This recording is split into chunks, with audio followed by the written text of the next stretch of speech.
the T-T-Y. I'm petty. Yeah, I'm petty. Hey y'all, how you doing? I'm feeling fiery. Now let's get into the video. So as you can see, today's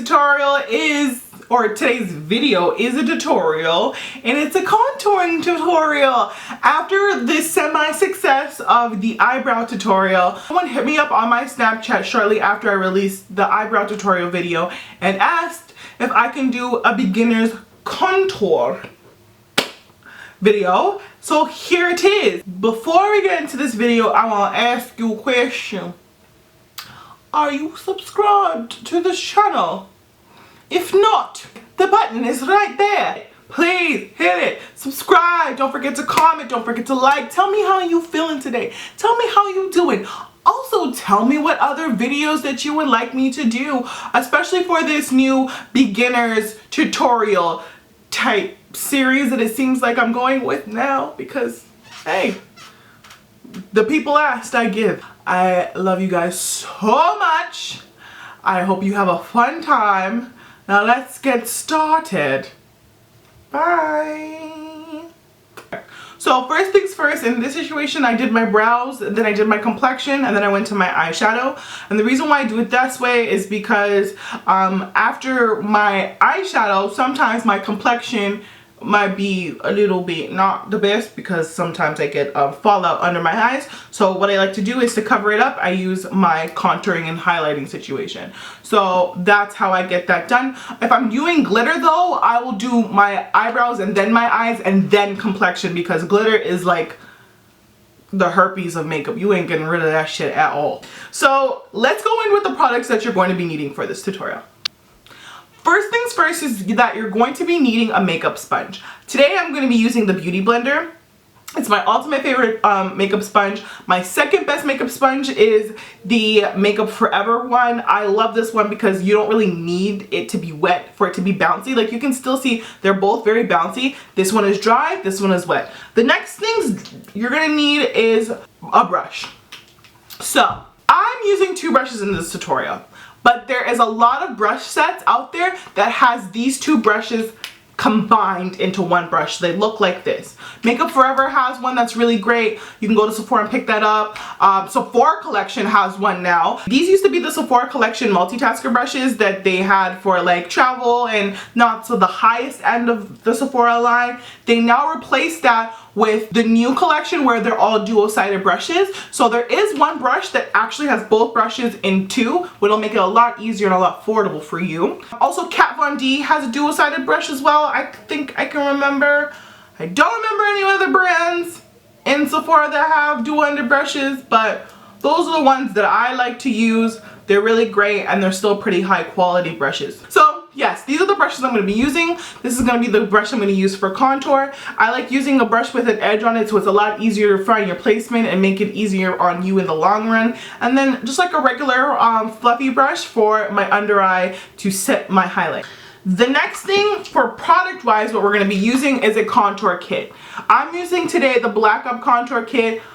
One thing I want to warn you guys, please, I beg of you, do not buy a contour shit that, do not buy a contour kit that has more than 3 shades in it. It's not needed, not at this point yet, but right now, all you really need is a dual-ended contour kit, and that's it. Makeup Forever also, I sound like I'm just like ranting and raving, but they are one of my favorite brands. Makeup Forever also has a dual-sided contour kit. Black Up has one. This is my favorite, absolute favorite contour kit. I can't remember who else has one, but those are the ones that come to mind right now.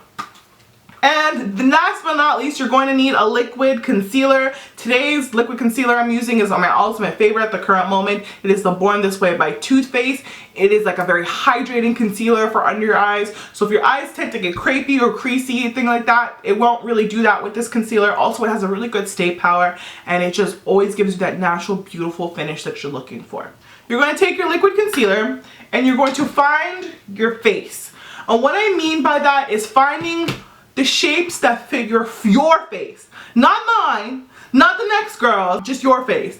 A lot of people tend to do contour based on what they see on social media, Instagram, or throughout YouTube tutorials. For me, it's not always so cut and dry for everybody. Everyone's face is different. They're not the same. So let me show you some key ways that you can always make sure that this will look good for you. So you're going to start off in the inner corner of your eye. That's the most important thing. So first thing, I'm going to go in from my inner corner and I'll pull down to the nostril. That's where I'm going to start. That's as far as you're going to pull down your highlight. And then I'm going to bring the concealer out until my end of my eye. So out of the corner of my eye, that's where I stop. This is all you're going to place. And then you're just going to fill in a little bit. And you're not, you see how my my cheekbone is here? You're never going to pass your cheekbone. Because the worst thing that you can do is bring your highlight too low, and then you'll make your face look droopy and sad, and we don't want that. We want our face to be like up and perky. And by doing it this way, it always ensures you that you always have the perfect shape for your face. So now you're going to blend that out and using nice light bouncing motions underneath the eye. And you're going to start from the inner corner of your eye and blend out, never pushing and swiping, just bouncing motions. You see how the product moved where it needs to move? That's the reason why we don't place our placements too far out. Because I have very creasy under eyes, I like to do this step real quick afterward. I'm going to take my lighter shade of my contour palette and I'm going to set my highlight. And I'm just going to press that into my highlight. And this is going to help set my highlight and keep it in place all day.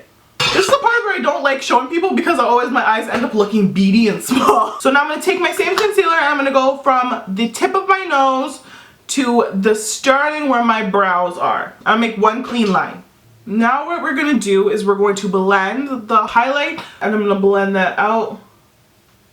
We obviously don't want to pass our actual eyebrow, so just keep it in between and then we're just going to feather it out like this. Do not go too high.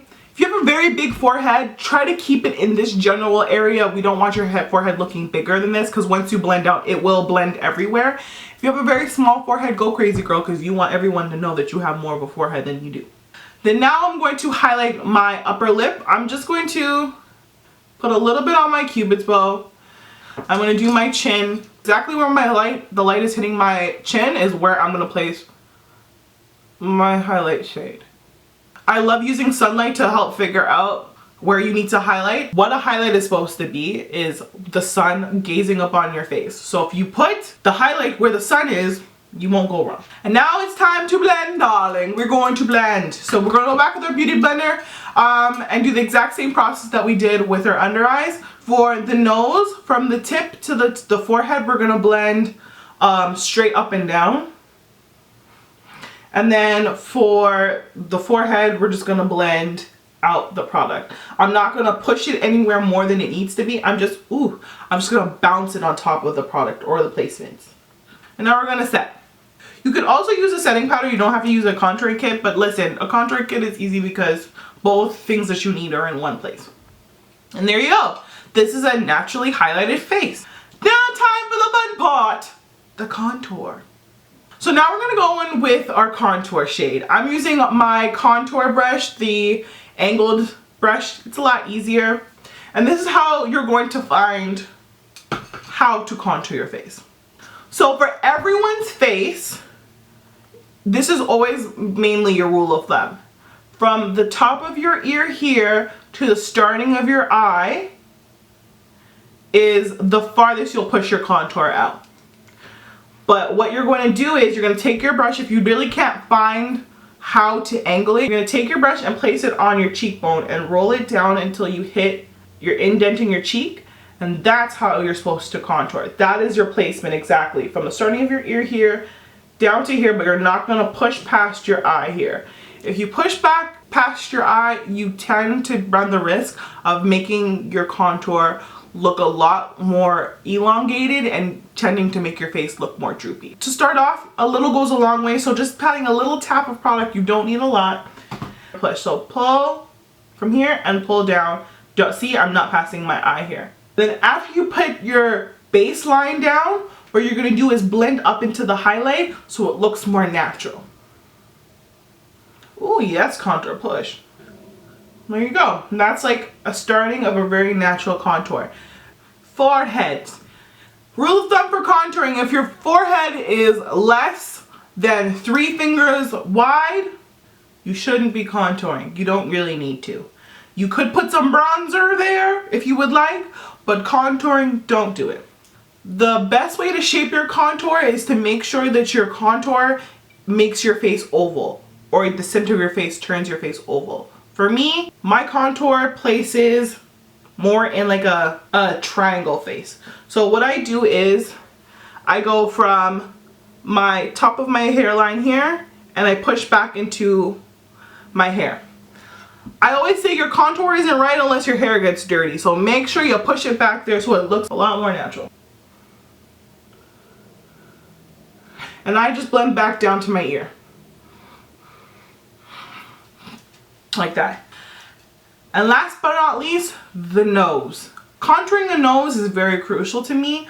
I forgot to show you the brush that you're going to need for that. I like using a big fluffy eyeshadow brush to contour my nose with.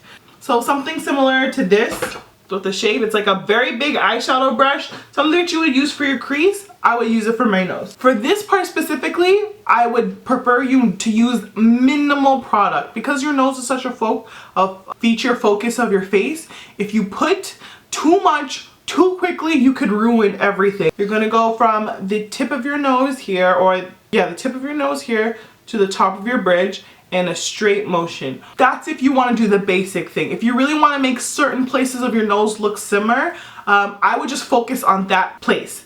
So say for me, and since I have a pretty wide nostril area, this is the main focus of where my contour is going to stay down here.